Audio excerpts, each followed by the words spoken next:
Why do some experts get all the work while others, equally skilled, stay invisible? Well, it comes down to one thing, and that's how you tell your story. Think about it. You've solved incredibly complex problems for your clients. You've helped them avoid millions of dollars in losses or earn millions, and you've changed outcomes. But if nobody knows about it, it doesn't exist. Today, I'm going to show you the exact 5-part framework that turns your buried expertise into client-winning case studies. By the end of this video, you'll have a method you can use to take the experiences, your personal experiences, working these files, helping clients, and turn those into nice, tight stories you can use to help them remember you and to help them understand why they should work with you. And here pivots the point in which many experts get it wrong. In order to do our jobs, we have to be highly technical and precise. That is absolutely true when we're doing a report. However, when we're trying to express a case story or case study, this isn't a report. We're trying to help someone understand the value that we can bring to them so that they know when they need an expert. If we drown them in too much technical information, they're never going to hear what we actually need them to hear. They're not going to see the forest for the trees. Those details will keep them from understanding how we can actually help them, so they won't know when to call us when they do have a need. So that's why our case studies need to be human first. What is the problem that person has? And we work backward from there instead of leading with the technical. I want you to watch what happens when you stop doing that. Instead, you're going to tell a short, clear story about a real client, their problem, what you did, and what changed. Here's the key insight I want you to get. All your technical expertise, all your methodology, all of your tools, they don't disappear. They're just moved inside the story where they belong. Think about it this way. When you lead with jargon and credentials, you're asking your listener to translate what you're saying into their world. That's a lot of work. They don't want to do it or they can't do it. When you lead with their problem, you're already speaking their language. You're stepping into their world. You're already relevant to them. You don't have to prove your relevancy by trying to pull them into your world. And let's be clear here, you're not dumbing down your work. You're making it understandable. You're being respectful of the person you're talking to by finding the common ground in order for you to communicate complex topics. You have developed a deep level of specialized knowledge in a particular area, just as I have, just as many others in the world have too. If an expert in a different field is talking to you and they're dropping jargon and acronyms, is that respectful if they're not explaining those? No, it's not. It's simply trying to show how big of a pulsating brain they have, or at least that's what the clients feel like, and it's not a nice impression to leave. On to the 5-part framework. Here's a structure you can use to create great case examples. We're going to fill these in as we continue throughout this video. 1. Client/context. 2. Problem/stakes. 3. Approach/what you did. 4. Outcome/result. And 5. Takeaway/why it matters. I'm going to walk you through each one, and we're going to explain why each part is critical in creating compelling case studies. Number 1, client or context. 1 sentence. Who are they and what world are they in? So for example, a defense attorney representing a truck driver in a serious crash litigation. You don't need names, just enough context so the right client hears it and thinks, that's our situation. Why does this matter? Well, the listener needs to know immediately if the case is relevant to them. If you're talking to defense counsel, they need to hear defense attorney or litigation in the first few seconds. If you're talking to a claims adjuster, they need to hear insurance or claim. You're filtering for the right buyer from the start. Number 2 lays out the problems and or stakes. What was the pain, the risk, the confusion? Why did the client care in the first place? Using the same example, the plaintiff alleged the driver was using his phone in the moments leading up to impact. Without evidence to refute this, the driver and trucking company faced major liability exposure. You see, this is where you show your teeth. The listener should think, yeah, that is a real problem. That could be us. You see, this is where you prove you understand your buyer's world. You're not just technically competent. You understand what keeps them awake at night. You know how to apply your technical competence to their world. For defense counsel, it's exposure and liability. For claims adjusters, it's claim accuracy, managing risk, timeliness. For building owners, it's understanding where liability actually falls. When you nail this section, the listener thinks, this person gets it. They understand me. They understand my problems. They can help me. Next up, number 3, the approach or what you did. We're going to describe our work in plain language. This is the critical part. Your technical expertise lives inside this section. So for example, we performed a forensic examination of the driver's phone, recovered all communications and app data, and built a timeline. Inside of that is forensic extractions, data recovery, metadata analysis, timestamp correlation, all embedded inside of the story. You see, you're not hiding the technical work that you do, you're organizing it around the problem you were solving. Why does this matter? You see, this is where your technical credibility actually shines through, and it's not by dropping tool names, but by describing a logical, systematic approach. When a defense attorney hears performed a forensic examination, recovered communications, built a timeline, they hear this person is methodical. This will hold up in court.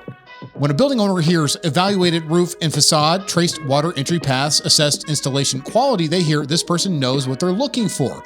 Your technical depth is there. It's just woven into the investigation story instead of standing alone and without the unnecessary baggage of acronyms, jargon, or complexity. Number 4, the outcome or result. What actually changed for this client because of your work? Continuing our example, we proved the phone showed no active use in the moments leading up to the crash. This directly contradicted the plaintiff's narrative and resulted in a good outcome for the defense. This part really matters because this is where the rubber meets the road. Most experts rush through this or downplay it. I don't want you to do that. This is what your buyer actually cares about. The outcome is not, we did good work. The outcome is, because of this work, you can now negotiate from strength, or you can now reduce your exposure, or you can now make a better decision.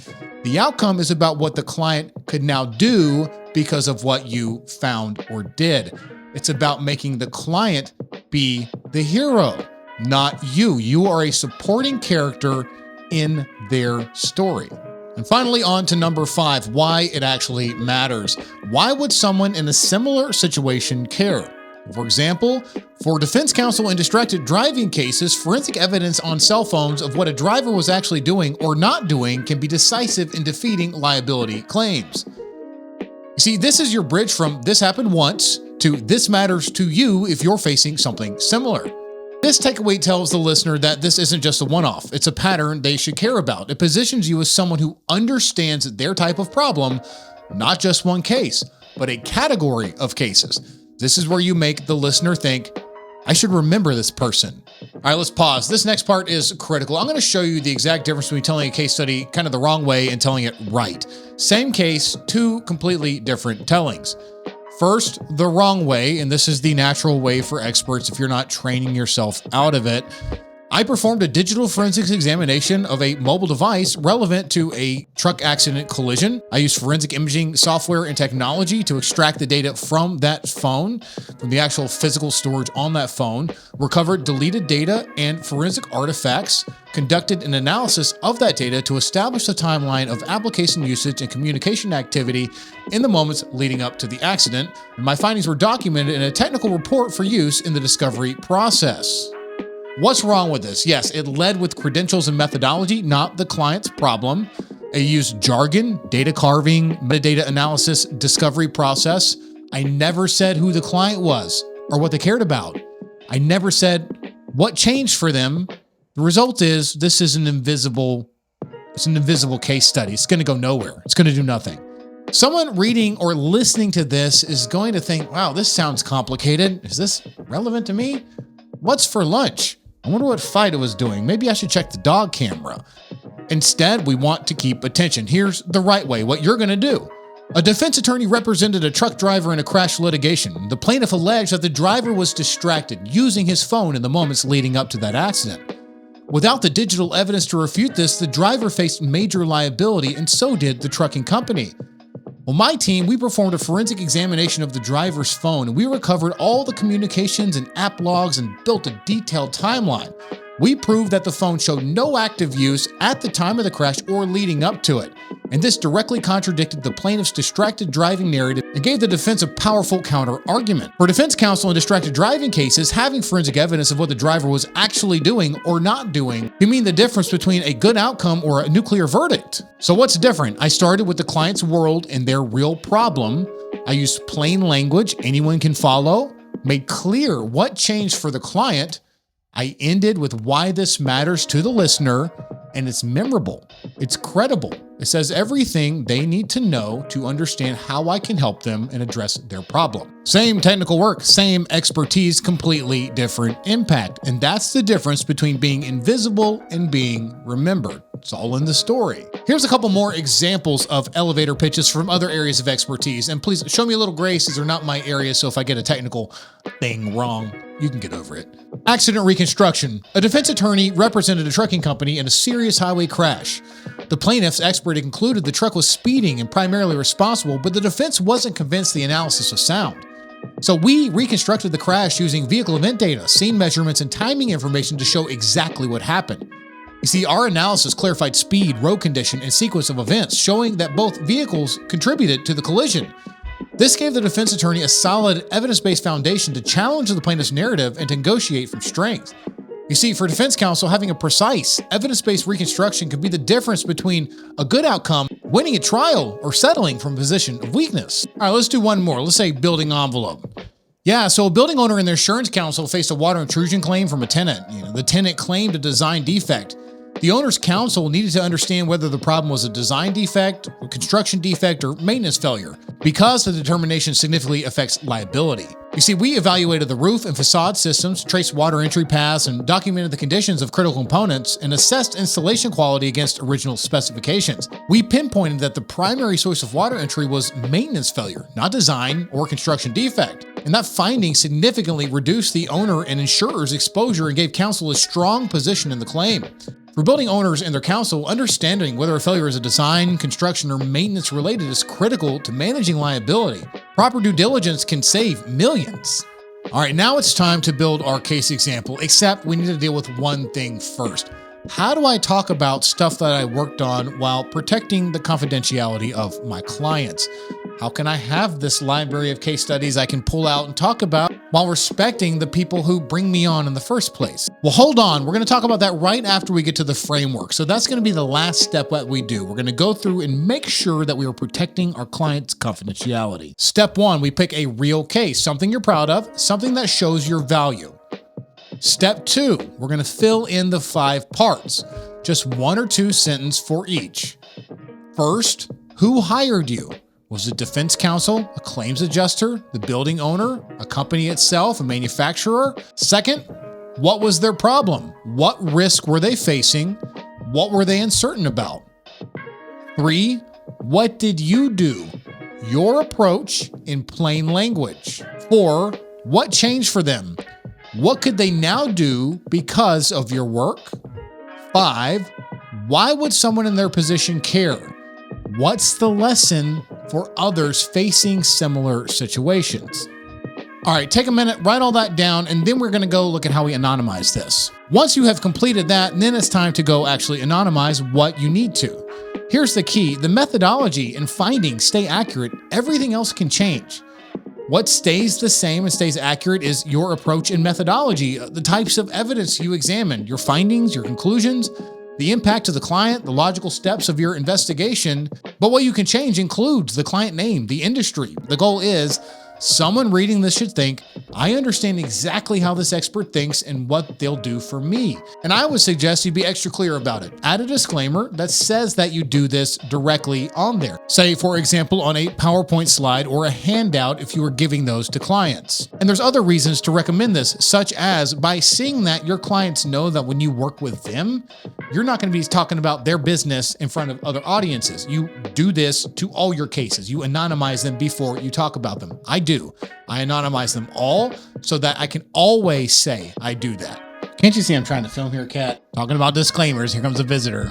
Cats do what cats want to do. All right, my bad. The cat was here to remind me that I am not an attorney and do not give legal advice. Here is my recommended disclaimer. You should check with legal counsel or a legal representative before utilizing this. There you go. Okay, if you need a disclaimer, here's a general disclaimer you can use for your cases. Case studies presented are based on real engagements. Client names, specific locations, dates, and claim amounts have been changed or anonymized to protect client confidentiality. The investigative approach, methodology, finding, and professional conclusions are accurate representations of the work performed. You could certainly adjust this to better fit your specific discipline, but a general disclaimer works just fine too. Now, there are many ways you can use these case examples, but I'm going to talk about two. First is face-to-face in meetings, at conferences, and the rest.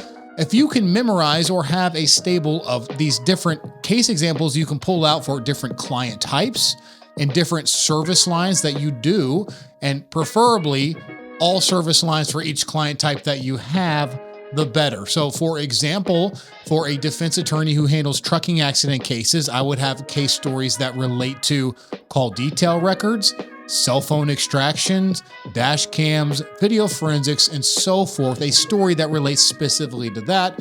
And I would do the same for someone who works, say, in special investigations or for a criminal defense attorney, because remember, we need to step into their world and show how we can help them there.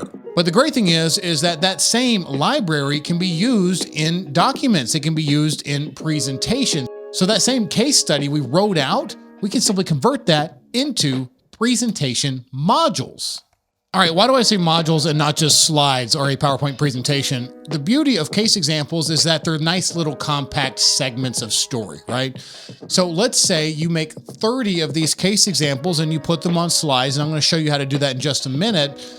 If you do that, then you go to build a presentation for a particular client. So you're going in for lunch, or you've got a presentation at a conference and they have a specific topic they want you to cover. You can go through your relevant case examples and drag and drop them and build a custom presentation for that client.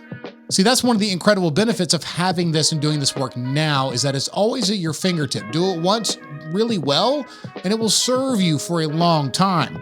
And the reality is that many of your case examples, you're going to have other ones that you can just replace the one that fits this particular client and service line. So if you get a newer one or a better one, you replace it. So over time, what happens? Your library gets better and better and better as you curate it with the best stuff. So how do you convert this into a presentation? Well, that's the easy part, right? You've already written this out. You've written out those 5 steps. Each step becomes a slide. And this is also a great point where you can add pictures or additional details to further add color and commentary to that story to make it extra engaging. But the important part is, remember, we're trying to step into our client's world to solve their problem. Customer first, speak to their pain, and your story will land.